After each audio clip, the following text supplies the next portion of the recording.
Herkese merhaba, ben Berkay Mutlu İşler. Türkiye'nin satık lüks evlerini gezen kanalımıza hoş geldiniz. Öncelikle Türkiye'de yaşanan yangınlardan dolayı etkilenen herkese geçmiş olsun diyorum. Umarım videoyu yayınladığımızda bunların hepsi geçmiş olur.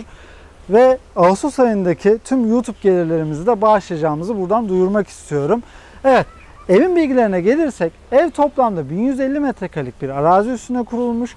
450 metrekarelikte bir iç kullanım alanına sahip. Ayrıca 4 odanız, bir tane de salonunuz bulunuyor. Ve hemen arkamda gördüğünüz muhteşem sonsuzluk havuzuna sahipsiniz. Hemen alt katta da özel spa alanınız bulunuyor. Ve bu mülk şu anda satışta 15 milyon TL'lik bir satış fiyatı var. Evle alakalı satış linkini her zaman olduğu gibi aşağıda bulabilirsiniz. Tabii ki kanalımıza abone olmayı, videoları beğenmeyi ve yorum yapmayı da unutmayın. Şimdi hemen evin giriş kısmından başlıyoruz.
Kısmına geldik. Aslında burası biraz daha giriş bahçesi gibi yapılmış diyebilirim. Bayağı bir peyzaj çalışması gözümüze çarpıyor çünkü. Bu kısmın peyzaj çalışmasını da beğendiğimi söylemeliyim. Girişe geldiğimizde ise bir yaya girişi görüyoruz. Bir de araçlarınızla giriş yapabileceğiniz otomatik kapıya sahip ikinci girişi görüyoruz. Burada aslında 3-4 tane araç koyabileceğiniz yere sahipsiniz ancak kapalı bir otopark tercih edilmemiş. Belki buraya ufak kapalı bir otopark yapmakta, hemen bu sol tarafıma bir kapalı ufak bir yerde yapmak hoş olabilir. Evin bu cephesinden de ufak bahsedelim girmeden. Ahşap görünümü kullanılmış ve bir çerçeve içine de yerleştirilmiş bu görünüm. Hem sol taraftaki duvarda hem de sağ taraftaki duvarda kullanılmış. Hemen altında da çift kanatlı bir kapıyla içeriye girelim. Antre alanına geldiğimizde karşımıza direkt vestiyer çıkıyor.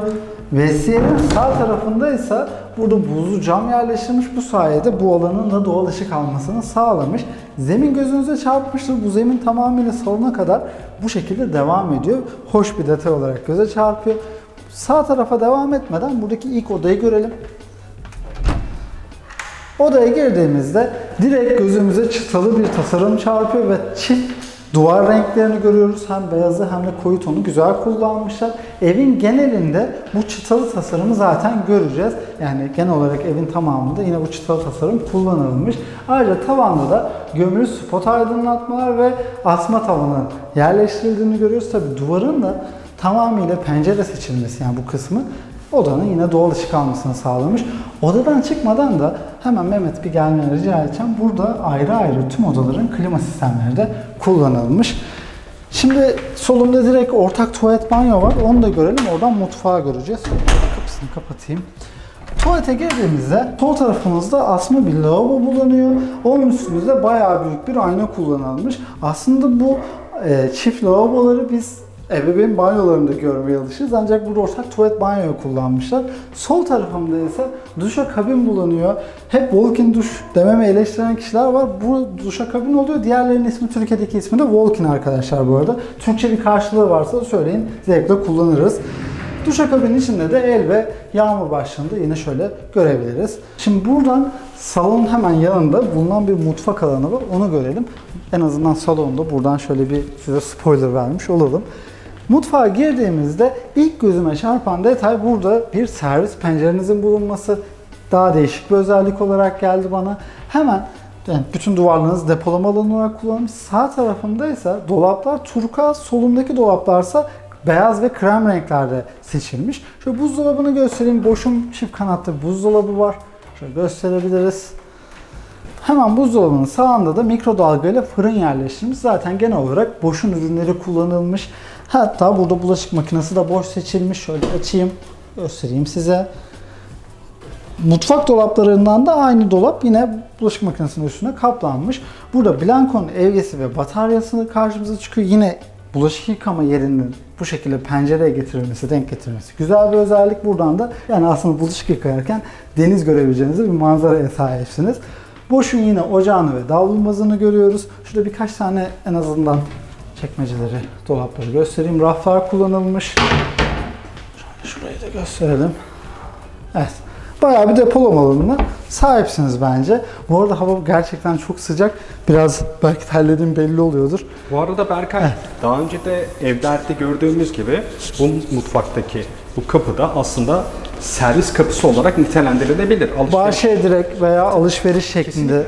Doğrudan mutfağa Mehmet araç atladığımız detayları yakalıyorsun. Şöyle bir açayım. En azından o alana da bir bakalım birlikte. Evet.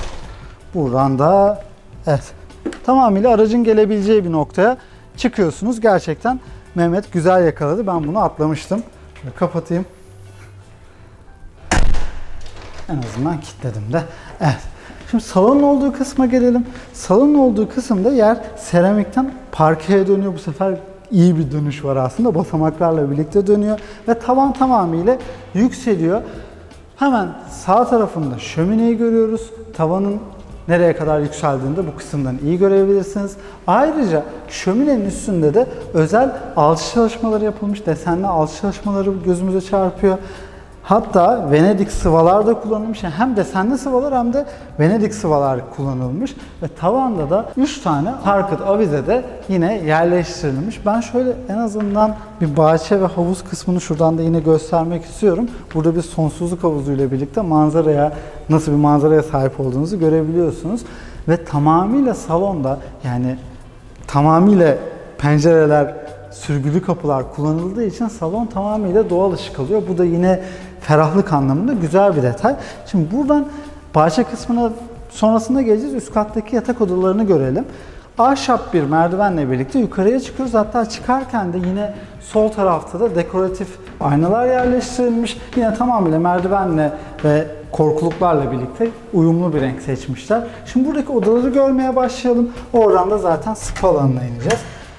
Evet, ilk odaya girdiğimizde yine alt katta gördüğümüz odaya benzer bir oda. Çıta tasarımı gözümüze çarpıyor. Burada yine gömme, spot aydınlatmaları da görüyoruz. Şöyle Mehmet gelebilirsen buradaki dolabı da göstereyim. Gömme dolap kullanılmış. En azından şöyle göstermiş olayım. Bu oda diğer odadan farklı olarak ama tamamen beyaz renkte. Evet, çift renk yok. Doğru. Buradan diğer odaya geçelim. Evet. Burada ise aşağıdakiyle aynı seçilmiş bir ebeveyn odası görüyoruz. Renk olarak aynı seçilmiş. Çift renk kullanılmış. Tavan yine diğerleriyle uyumlu. Burada gömme dolap var gibi duruyor ama burası bir giyinme odacığı şeklinde yapılmış. Şöyle en azından gösterebiliriz. Ne yazık ki ışığı şu anda çalışmadı. Ya da biz yerini bulamadık. Şöyle kapatayım. Evet. Burada da ebeveyn banyosunun tuvalet banyosuna bakalım. Hemen sağ tarafımızda asma bir lavabo görüyoruz. Sol tarafta ise duşakabin kullanılmış. Aşağıdaki hatta aynı. Ancak burada benim ilgimi çeken bir detay. Ebeveyn banyosunda tek lavabo kullanılmış. Ortak banyolarda ise gördüğüm kadarıyla çift kullanılmış. Hatta şimdi bir ortak banyoyu göreceğiz yine. Benim ilgimi çeken bir detay oldu. Çünkü normalde tam tersi yapılmalı. Evet. Buradaki ortak banyoya girdiğimizde hemen sol tarafımızda çift şekilde asma bir lavabo yerleştirilmiş. Üstünde yine büyük bir ayna görüyoruz. Sol tarafında ise aşağıdakinden biraz daha büyük ancak yine duşakabin seçilmiş. El ve yağmur başlıklarını da görüyoruz. Şimdi buradan çıkarken de hemen sol tarafımızda girerken fark ettim. Merkezi süpürgeler de evin içinde genel olarak yerleştirilmiş. Şimdi buradaki diğer odayı da görelim. Sonra balkonu ve bu tavandan bahsedeceğiz. Odaya girdiğimizde karşımıza aslında yine benzer tasarımlar çıkıyor ancak bu odanın bence önemli detayı tamamıyla deniz görüyor olması. Şöyle gösterebiliriz. Ve burada da bir gömülü dolap yerleştirilmiş. Şöyle açayım en azından. Evet. Buradan da tekrardan koridora geri dönelim. Burada tavanın yani çatının geliş şeklinden faydalanarak zaten aşağıda da bahsetmiştik. 3 tane sarkıt avize yerleştirilmiş. Burada ise yani tabii galeri boşluğunda gözümüze çarpıyor. Burada ise sağ tarafında depolama alanları yerleştirilmiş. Burada çünkü bir balkonunuz var. Büyük ihtimalle balkonda oturacağınız zamanlar için burada da kullanabileceğiniz eşyaları koymanız için. Şöyle en azından açayım, gösterelim. Renkleri güzel seçilmiş diyebiliriz. Evet, bu sıcaktan da artık şu balkona çıksak güzel olur değil mi Mehmet? Biraz havalı. Yani tamamıyla hava gerçekten bugün 41-42 derece gösteriyordu. Birazcık gömlek seçimimi değiştirsem fena olmayacak sanki bu aralar. Evet, karşımıza da hemen zaten deniz çıkıyor. Bu katında yine en güzel kısmı bence burası. Şimdi aşağıda spamız bulunuyor. Orada hamam, sauna ve jacuzziyi göreceğiz. Bayağı güzel kullanılmış bir jacuzzi alanı var. Aşağıda buluşuruz.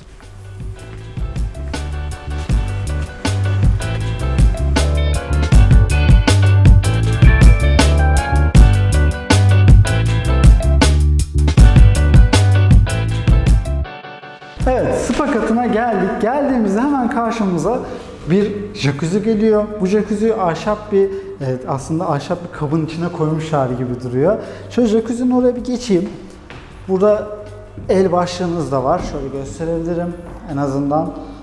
Ve gayet bence bu alan geniş tutulmuş. Hemen jacuzzi'nizin sol tarafında da mini bir mutfak alanı yapılmış. Yani burada aslında içeceklerinizi alma anlamında güzel düşünülmüş. Buradan bir hamama bakalım Mehmet.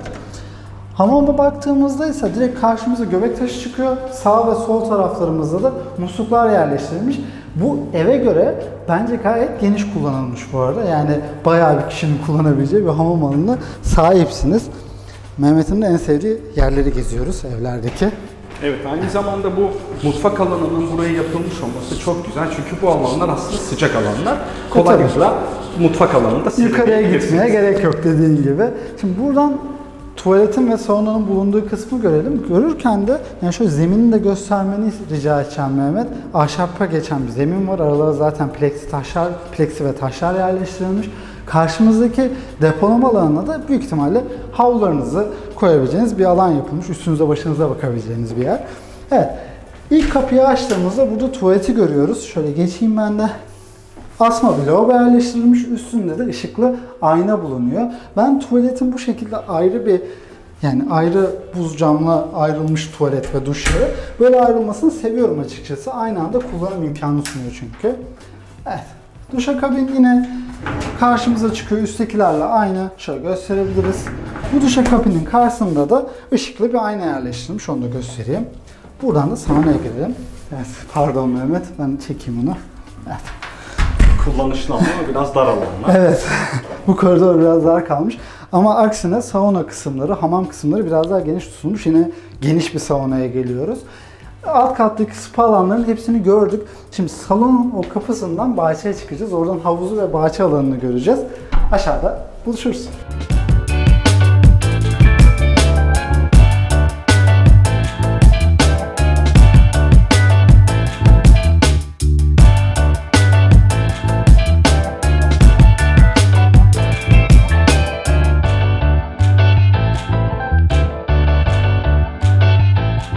Evet, salondan havuz alanına çıkıyoruz. Karşımıza direkt sonsuzluk havuzu çıkıyor. Gerçekten güzel yerleştirilmiş. Direkt denize doğru bakıyor. Havuzun sol tarafında ise bir köşe oturma takımı yine yerleştirilmiş. Sağ tarafında ise şezlongları görüyoruz. Buraya birkaç şezlong daha yerleştirebilirsiniz. Havuzun biraz daha büyük seçilebilir tabii ama şu anda gerçekten çok keyifli duruyor. Havalar zaten çok sık bahsettiğim videoda ama inanın en sık hissettiğimiz video bu oldu. Çünkü hava 41 derecelerde gerçekten insan iyi hissediyor. Buradan peyzaj alanına doğru devam edelim. Bana göre evin en keyifli kısmı yani hem havuz çok güzel yerleştirilmiş, gerçekten güzel duruyor ama peyzajlandırması iyi yapılmış. Yani ön kısımda da bu şu anda arka kısım diye nitelendireyim. Bu kısımda da gerçekten özel bir çalışma yapıldığı belli oluyor. Burada sonsuzluk havuzunun da bitiş kısmını görebiliriz. Gösterelim. Evet, bu arada Berkay, yani bu bahçede bu kadar ağaçların, hele ki bu dönemde ağaca karşı hassasiyetimizin yüksek olduğu dönemde bu kadar ağaç kullanmak güzel olmuş Ve çeşit de kullanmışlar. Yani Mehmet şöyle gösterebilirsin. Özel bir çalışma yapıldığı belli oluyor. Burada da mini bir teras yapılmış aslında. Mini bir teras alanına çıkıyoruz. Şöyle devam edeyim.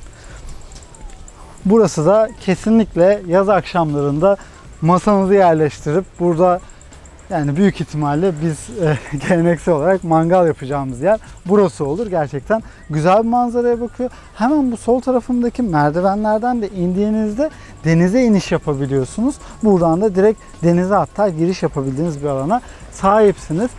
Bence gerçekten keyifli bir ev gezdik. Peyzaj alanları olsun, evin genel tasarımı olsun. Eşyasız bir evdi ancak eşyaya çok ihtiyaç duymayan bir evdi bence. Çünkü genel olarak zaten yeni yapılmış ve yeni tasarlanmış bir ev. Dediğim gibi keyifli bir tur oldu. Tabii ki kanalımıza abone olmayı, videoları beğenmeyi ve yorum yapmayı da unutmayın. Önümüzdeki hafta yeni bir bölümde görüşmek üzere.